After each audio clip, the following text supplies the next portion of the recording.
मेरा नाम वेद है। माता पिता की मौत के बाद मैं मेहनत मजदूरी करके अपना जीवन यापन करता था। मैं एक साइट पर काम करने गया। वहाँ सैकड़ों मजदूर और कई इंजीनियर लगे हुए थे। मजदूरों में मर्द और औरत दोनों थे। वे सब दूर दराज से आए थे। इसीलिए ठेकेदार ने उनके रहने के लिए साइट पर ही कच्चे मकान बनवा दिए थे। मैं अपना काम पूरी मन मर्जी से करता था, इसीलिए ठेकेदार का चहीता बन गया था। मुझ में कमी थी तो सिर्फ यही कि मैं किसी की झूठी तारीफ नहीं कर पाता था। इसीलिए 25 साल की उम्र होने के बावजूद मैं अकेला था। एक दिन मेरी नज़र किरण नाम की एक मजदूर लड़की पर पड़ी। 22 साल की किरण बहुत ही मेहनती लड़की थी। वह देखने में बहुत खूबसूरत थी, पर हालात की मारी वह बचपन में ही अनाथ हो गई थी और मजदूरी करके अपना गुजारा करती थी।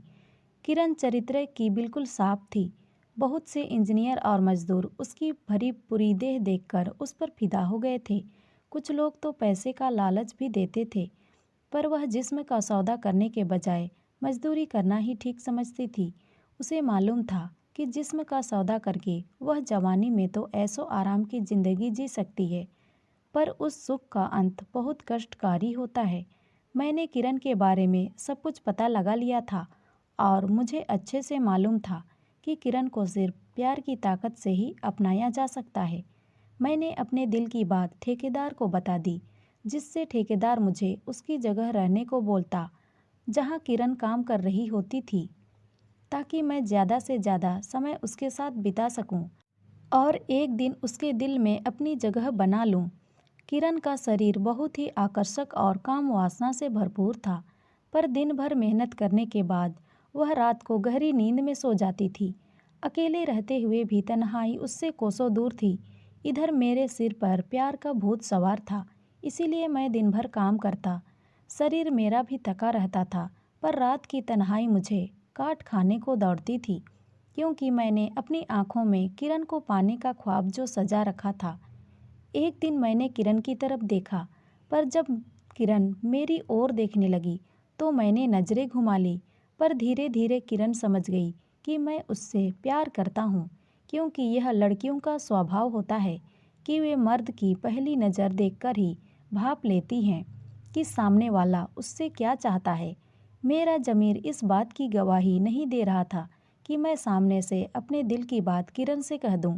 पर एक शाम को ठेकेदार ने किरण से बोल दिया, किरण, वेद तुझे बहुत पसंद करता है, लेकिन वह कुछ कह नहीं पाता है।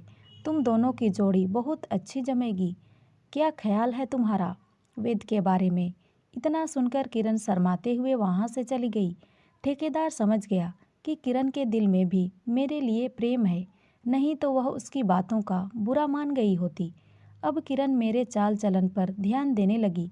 मैं सीधा साधा लड़का था, किसी और मजदूर औरत से किसी तरह का लगाव नहीं रखता था, इसीलिए किरण मन ही मन मुझसे प्यार करने लगी। वह रोजाना सुबह उठकर नहा लेती और साफ सुथरे कपड़े पहनती। जिस दिन मुझको नहीं देखती तो बेचैन हो जाती। मुझको भी एहसास हो चुका था कि किरण के दिल में मेरी एंट्री हो चुकी है। अब मैं हर उस इंसान से झगड़ जाता था जो किरण के बारे में गलत बोलता था। मैं ठेकेदार का चहीता और विश्वास पात्र मजदूर था, इसीलिए इंजीनियर और बाकी के मजदूर मेरा कुछ नहीं बिगाड़ पाते थे। एक दिन मैं फावड़े से मिट्टी खोद रहा था कि अचानक फावड़ा मेरे पैर में लग गया। चोट लगने से खून निकलने लगा। वहीं पर किरण काम कर रही थी। वह तुरंत कपड़े से घाव को बांधने लगी और रोने लगी। ध्यान कहाँ रहता है तुम्हारा? कितना खून निकल रहा है? यह सुनकर बाकी मजदूर हैरान रह गए कि मुझको चोट लगी है तो किरण इतना परेशान क्यों हो गई है। मेरी आंखें भर आई थी। हम दोनों सबके सामने एक दूसरे के गले लग गए। मुझसे लिपटकर किरण रो रो कर सुनाने लगी, वर्षों पहले मैंने अपनी माता पिता को खो दिया था। अब तुम मेरी ज़िंदगी में आए हो। अगर तुम्हें कुछ हो गया तो मेरा जीने का कोई मकसद नहीं रहेगा। ठेकेदार ने उस शाम हम दोनों को अपने केबिन में बुलाया और बोला, तुम दोनों की शादी मैं करा दूंगा, फिलहाल एक साथ रहो। किरण के खुशी का ठिकाना न रहा। उस रात मैं हिम्मत करके किरण के कमरे पर गया। किरण से जितना हो पाया था वह उतना सच संवर कर बैठी थी। मुझको अपने कमरे पर देखकर किरण शर्माते हुए बोली, रोटी सब्जी बनाई है, खा लो। मैं बोला, मुझे तुम्हारे प्यार की भूख है। मैं तुमसे प्यार करने आया हूँ। किरण शर्माते हुए बोली, मैं आपको अपना सब कुछ मानती हूँ। मेरे जिस्म के एक एक हिस्से पर सिर्फ तुम्हारा ही हक है। आप मुझे कभी छोड़कर मत जाना, नहीं तो मैं एक पल भी जिंदा नहीं रह पाऊंगी। मैं बोला, हम दोनों को अब सिर्फ मौत ही जुदा कर सकती है। इतना सुनकर किरण मुझसे लिपट गई। हम दोनों ने एक दूसरे पर चुंबन की बौछार कर दी। किरण को अपनी बाहों में भरकर मैं उससे जी भरकर प्यार करने लगा। उस छोटे से कमरे में किरण की सिसकारियों के साथ हम दोनों की काम वासना शांत हो गई। उस दिन से किरण मेरा भी खाना बनाती थी। काम खत्म होने के बाद मैं मार्केट से सब्जी, राशन का सामान खरीद लाता था। धीरे धीरे समय बीतता गया। मैं 10वीं तक पढ़ा था, इसीलिए ठेकेदारी के सारे दाव पेज जान चुका था।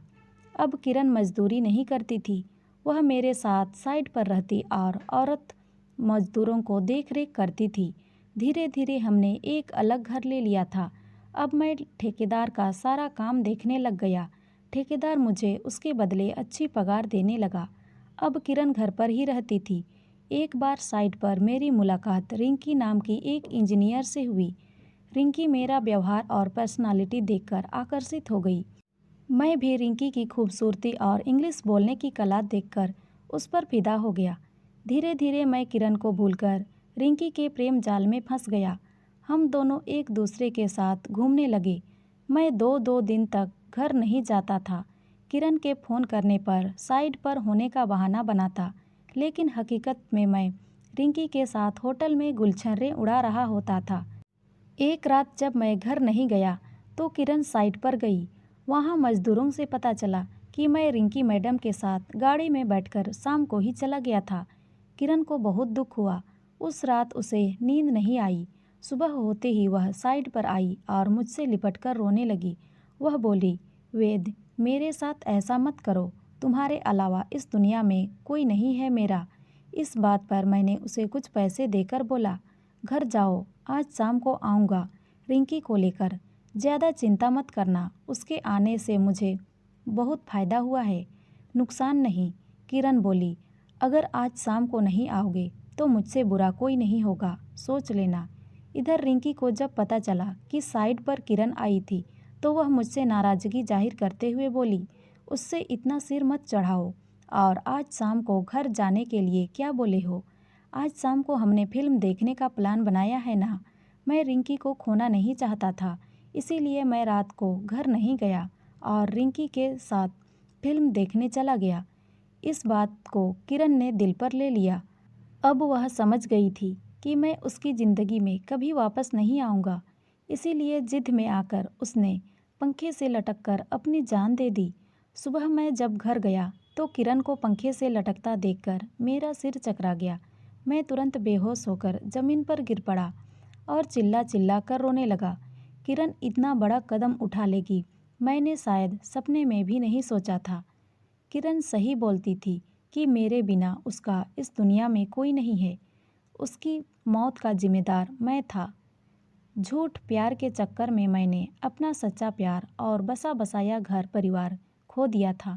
तो दोस्तों, ये कहानी आपको कैसी लगी कमेंट में ज़रूर बताएं और अच्छी लगी हो तो लाइक, शेयर और सब्सक्राइब ज़रूर करें। धन्यवाद।